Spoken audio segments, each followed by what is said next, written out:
The autumn wind carried whispers of change across the Texas plains, but Jacob Morgan had built his life on silence.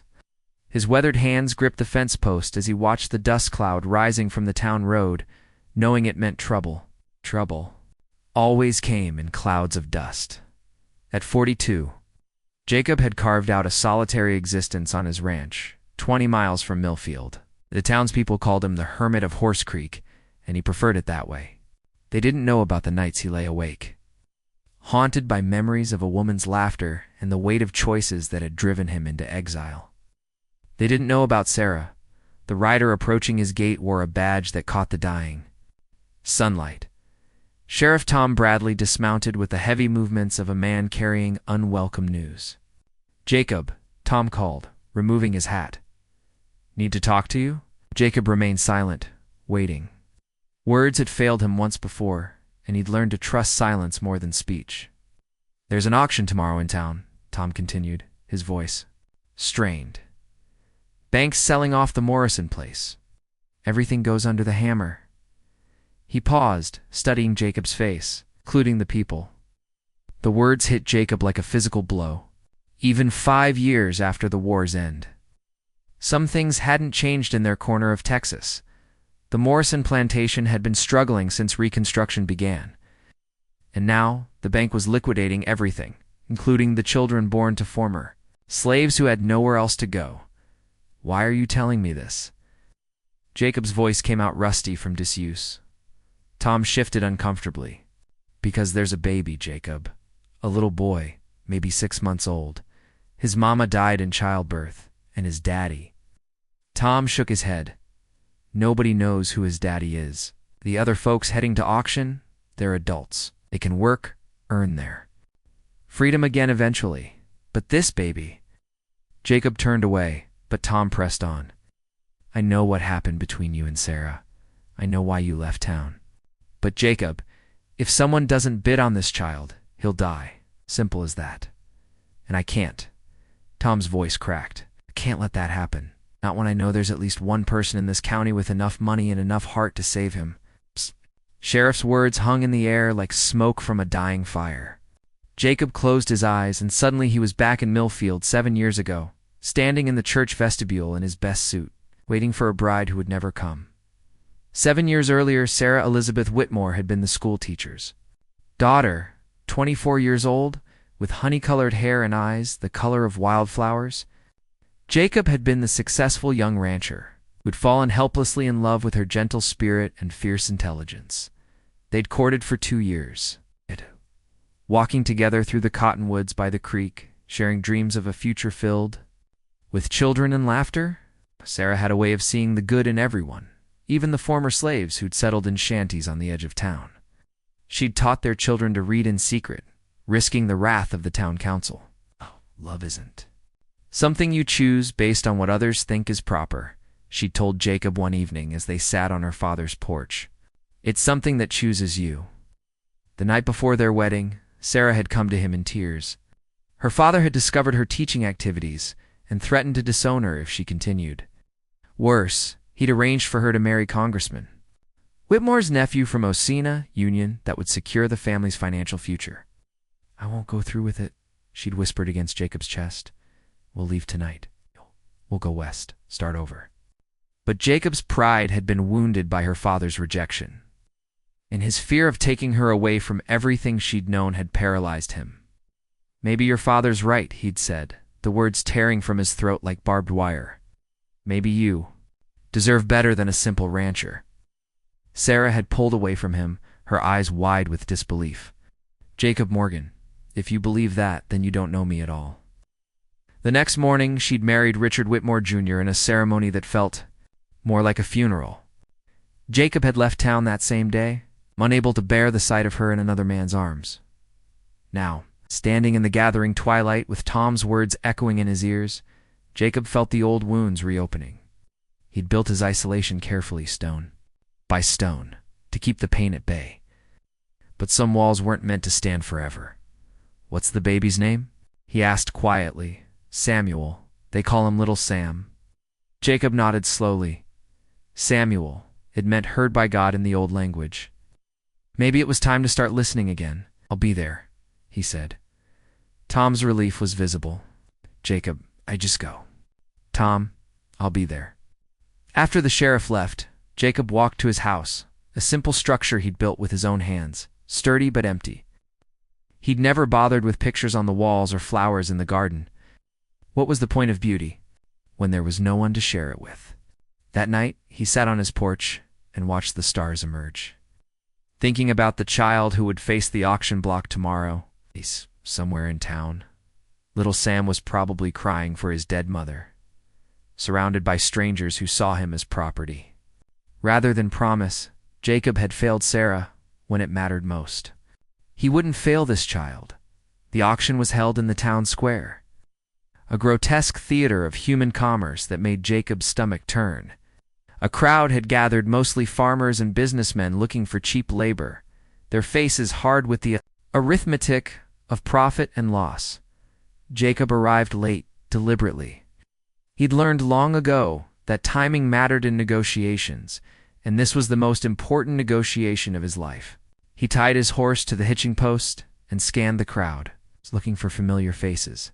That's when he saw her. Sarah stood near the courthouse steps. Her honey hair now touched with silver, her blue dress simple but elegant. Ow. She was older, as they all were, but she carried herself with the same quiet dignity that had captured his heart all those years ago. Their eyes met across the square, and for a moment, the world seemed to stop. She was holding a baby. Little Sam nestled against her shoulder, his dark skin a stark contrast to her pale dress. Sarah's eyes held a mixture of pain and determination that Jacob recognized. She'd come to bid on the child herself. The auctioneer called for attention, and Jacob forced himself to look away from Sarah. The proceedings began with the sale of livestock and equipment from the Morrison place. Each hammer fall seemed to echo like a gunshot in the morning air. Finally, they brought out the people. Jacob watched in horror as families were separated, as human beings were reduced to descriptions of their strength and skills. The crowd bid enthusiastically on the young men and women, seeing years of unpaid labor in their strong backs and calloused hands. Then they brought out little Sam. "Next item," the auctioneer called, his voice carrying across the square. "1. Male infant, approximately 6 months of age, mother deceased, father unknown. Bidding starts at $50. The crowd fell silent. $50 was a significant sum for a baby who couldn't work, who would need years of care before becoming useful. Jacob saw the calculation in their faces and felt sick. "Do I hear $50? The auctioneer repeated, his enthusiasm fading. Silence. Stretched like a taut rope, Jacob's heart pounded as he realized what was happening. No one was going to bid. They would let the child die rather than spend money on what they saw as a poor investment. He opened his mouth to bid, but Sarah's voice cut through the air first. $50. A murmur ran through the crowd. The schoolteacher's daughter, now the congressman's widow, bidding on a Negro baby. Jacob saw the shock and disapproval on the faces around him. $50 for Mrs. Whitmore, the auctioneer said, clearly uncomfortable. "Do I hear 60? More silence. Jacob could see the cruel satisfaction on some faces. They were going to let Sarah buy the baby, but they would make her pay for it in other ways. The whispers had already started. 60, Jacob called out, his voice carrying across the square like thunder. Every head turned toward him. The hermit of Horse Creek, the man who hadn't been seen in town for months, standing in the crowd with his jaw set and his eyes hard as flint. Sarah's gaze found his again, and he saw understanding pass between them. Whatever had broken them apart. 7 years ago, this moment was about something larger than their own pain. $60 for Mr. Morgan, the auctioneer said, his voice gaining strength. Do I hear 70? Lifted her chin defiantly. 80, Jacob countered. Immediately the crowd watched the bidding war between the hermit rancher and the congressman's widow with fascination. Here was drama better than any traveling show. 2 former lovers fighting over a child that belonged to neither of them. 90, Sarah called. 100, Jacob responded without hesitation. The sum was enormous for an infant, more than many of the adults had sold for. The auctioneer looked between them, sensing there was more to this than simple charity. 110, Sarah said.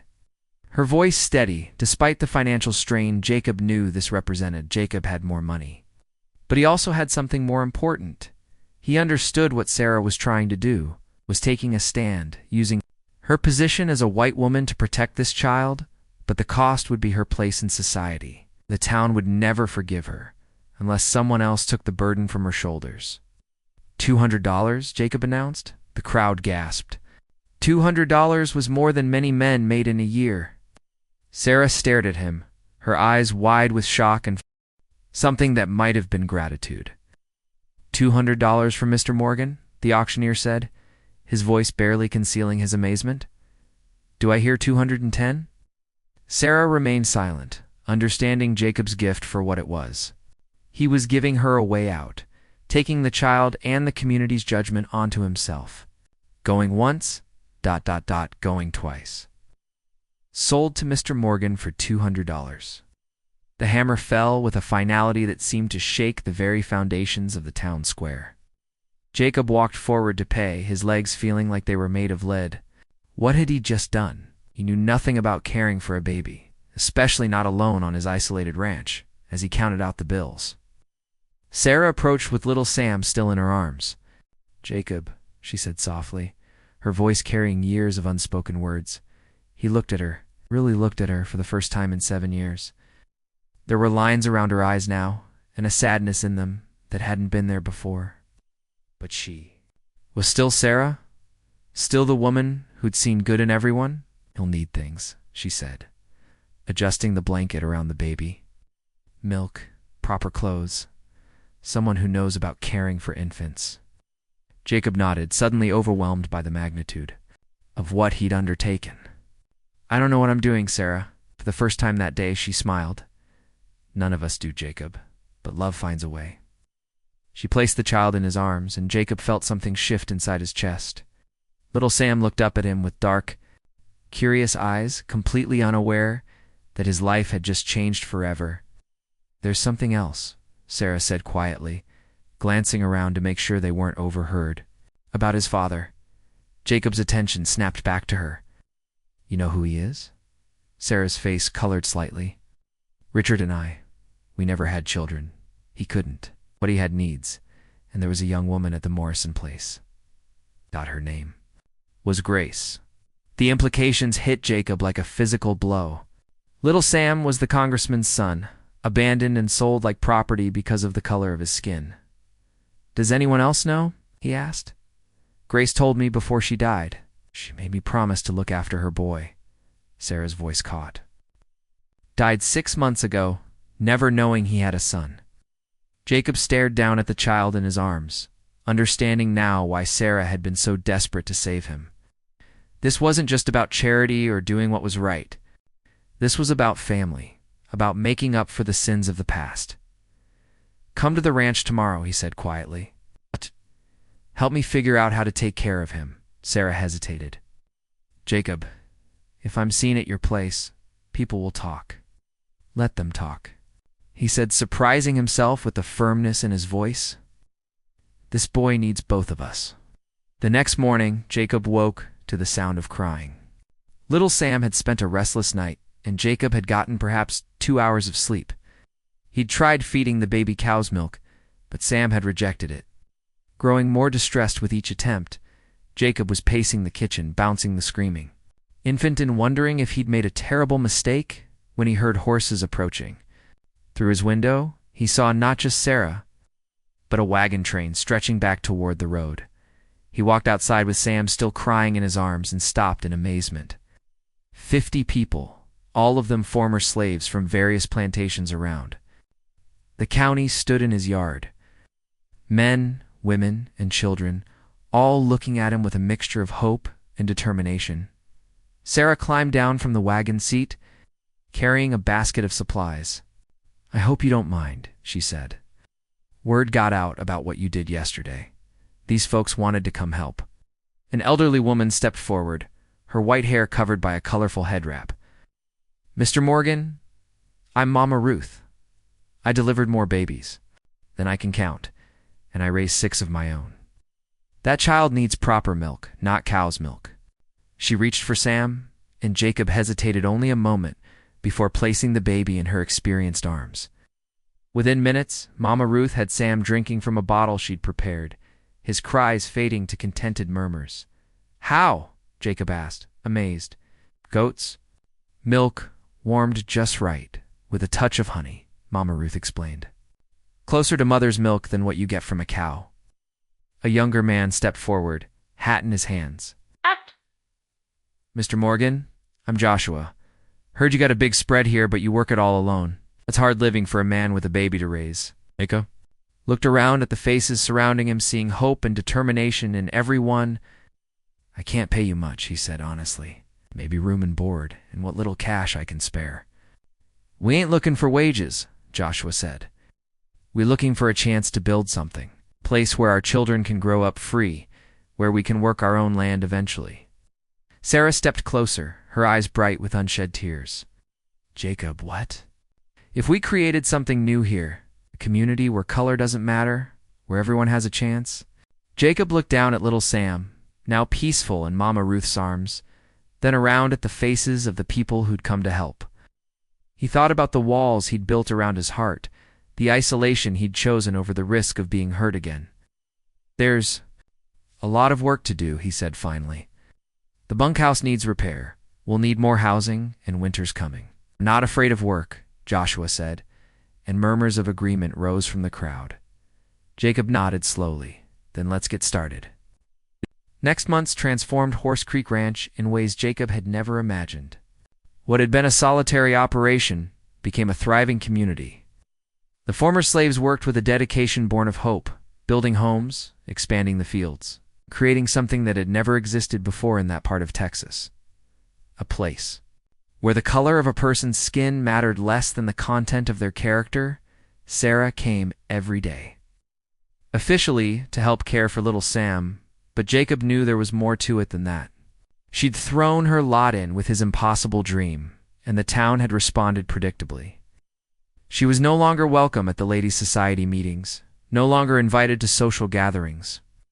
The isolation that had once been Jacob's alone now belonged to both of them, but as autumn gave way to winter, Jacob began to realize that what he'd lost in solitude, he'd gained in purpose. Little Sam was thriving under the care of the entire community, learning to walk with a dozen willing hands to catch him when he fell. The child's laughter filled the ranch house with a joy Jacob had never known he was missing. One evening in December, snow began to fall across the plains. Jacob found Sarah sitting by the fire, little Sam asleep in her arms. "He's beautiful, isn't he?" she said softly, stroking the child's dark curls.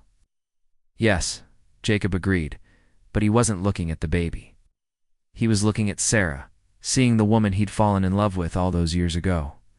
The woman he'd never stopped loving despite all the pain between them. "Sarah," he said quietly, "I need to tell you something."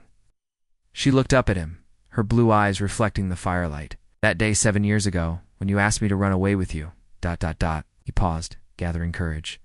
"I wanted to say yes. God, help me. I wanted to take you away from all of it, and never look back." "Then why didn't you?" The question carried no anger, only a deep sadness.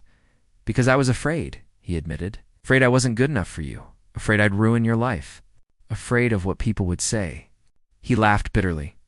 "Look how well that worked out." Sarah was quiet for a long moment, her attention seemingly focused on the sleeping child. When she spoke, her voice was barely above a whisper. "I married Richard because I thought it was my duty. Because my father convinced me that love wasn't enough to build a life on." She looked up at Jacob. "But you know what I learned in 7 years of marriage to a man I respected but didn't love?" Jacob waited, afraid to breathe. "Learned that duty without love is just another kind of prison. I learned that sometimes the greatest courage isn't in doing what's expected of you, but in doing what your heart knows is right." Outside, the wind howled across the plains, but inside the ranch house, by the warmth of the fire, Jacob felt something he hadn't experienced in 7 years. Hope. "Sarah," he said, his voice rough with emotion, "if I asked you again, if I asked you to stay here, To help me raise this boy, to build this community together, ... What would you say? She smiled then, the first genuine smile he'd seen from her. Since her return, I'd say you're 7 years too late to ask me to run away with you. She paused, her smile growing wider. But you're just in time to ask me to stay. Spring, 1873. The wedding was held in the meadow behind the ranch house, with wildflowers blooming as far as the eye could see. There was no church, no formal ceremony sanctioned by the town of Millfield. Instead, Preacher Williams, a former slave, who'd found his calling during the war, spoke words of love and commitment under the endless Texas sky, Little Sam. Now walking and babbling in a mixture of English and the various languages spoken by the ranch community, toddled between the guests, his laughter adding music to the celebration. At 18 months old, he had become the heart of their unlikely family, the bridge between past hurts and future possibilities. Jacob wore his best suit, the same one he'd worn to wait for Sarah 7 years earlier.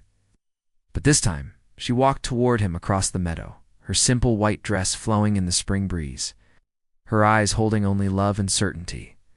Mama. Ruth stood as Sarah's witness, while Joshua stood beside Jacob. The entire community had gathered. Faces reflecting every shade of human experience, united in their shared commitment to building something better. Love, Preacher Williams said, as Jacob and Sarah stood hand in hand. Little Sam playing at their feet ain't always convenient, ain't always easy. Sometimes it asks us to stand up when it's easier to sit down, to reach out when it's safer to pull back, to believe in tomorrow when yesterday broke our hearts. He looked around at the gathered community, these people who'd come together through circumstance and stayed through choice. But love is the only thing that can take broken pieces and make them into something beautiful. The only thing that can take strangers and make them into family. The only thing that can take a lonely ranch and turn it into a home. Jacob squeezed Sarah's hand as they exchanged vows they'd written themselves, promises not just to each other, but to the child who'd brought them back together and the community that had grown around them. I promise to love you not just in the easy times, but in the hard ones, Sarah said, her voice carrying across the meadow. I promise to stand beside you as we build something the world says can't exist, and to believe in us even when others don't. Jacob's voice was steady as he spoke his own vows. I promise to be the man you saw in me, even when I couldn't see him myself. I promise to love not just you, but this family we've created, this dream we're building together. When Preacher Williams pronounced them husband and wife, the celebration that followed was unlike anything Millfield had ever seen. Former slaves and free men, women and children of every background, sharing food and music and hope under the stars. 5 years later, the Horse Creek community had grown into something remarkable.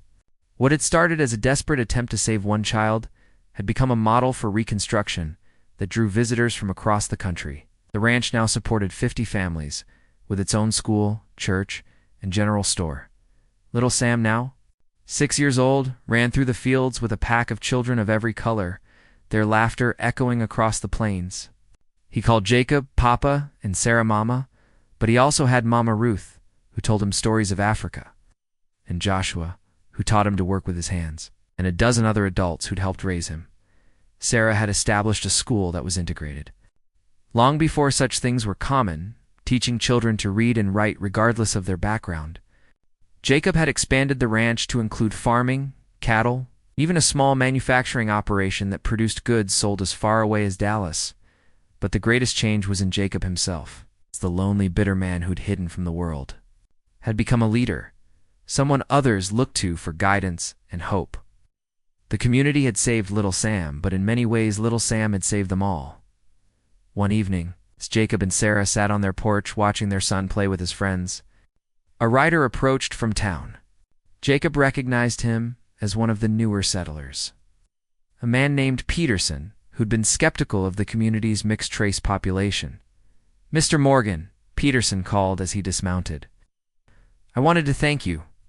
Jacob raised an eyebrow. For what? Peterson removed his hat, his expression serious. My boy took sick last week. Real sick. Doc in town said he couldn't do anything, said I should prepare for the worst. He paused, emotion thick in his voice. Mama Ruth came to my place, stayed 3 days nursing him back to health. Wouldn't take a penny for it. He looked around at the thriving community, the children playing together without regard for the differences that divided the adult world. I used to think you people were crazy, trying to build something that couldn't work. But I was wrong. He extended his hand to Jacob. I'd like to buy a plot of land here if you'll have me. Raise my family somewhere my children can learn what yours has. Jacob shook the man's hand, remembering his own transformation from bitter isolation to hopeful community builder. Everyone's welcome here, Peterson, long as they're willing to work hard and treat their neighbors with respect. After Peterson left, Sarah slipped her hand into Jacob's. Do you ever wonder what would have happened if you hadn't gone to that auction? Jacob watched little Sam attempt to teach a younger child to throw a ball, his patience and kindness evident even at his young age. I try not to think about paths not taken, he said. This one's been good enough for me. Sarah smiled, the same smile that had captured his heart all those years ago. Even with all the trouble we've caused, the proper folks in town still won't speak to us. Jacob chuckled. The proper folks in town never did understand what matters most. He turned to look at his wife, his son, his community. Besides, we've got everything we need right here. As if summoned by his words, little Sam came running up to the porch, his face flushed with excitement. Papa, Mama, come see, he called. Joshua's teaching us to build a treehouse, and he says I can help with the hammering. Jacob and Sarah exchanged a look of amused concern. Little Sam with a hammer was a recipe for adventure, if not disaster. We'd better supervise, Sarah said, rising from her chair. Together? Jacob asked, offering his arm. Always together, she confirmed, taking his arm and walking with him toward their son and their future. Behind them, the sun set over the Horse Creek community, painting the sky in shades of gold and crimson. It had been a long journey from that day at the auction when a hermit rancher had refused to let a child die. When 50 former slaves had stood at his gate asking not for charity, but for a chance. Love had found a way. Just as Sarah had always said it would. Not the easy love of fairy tales, but the hard-won love of people who'd chosen to see past their differences to the humanity they shared. The love that had taken a broken rancher, a lonely widow, and an abandoned child and made them into a family. The love that had taken strangers and made them into a community. And in the laughter of children playing in the twilight, in the sounds of families gathering for evening meals, in the quiet conversations of people planning for tomorrow. That love lived on, imperfect, but real, fragile, but enduring. A testament to the power of second chances and the endless capacity of the human heart to heal. The stars emerged one by one over the Texas plains, watching over the Horse Creek community where love had indeed found a way, and where every sunrise brought new hope for all who called it home.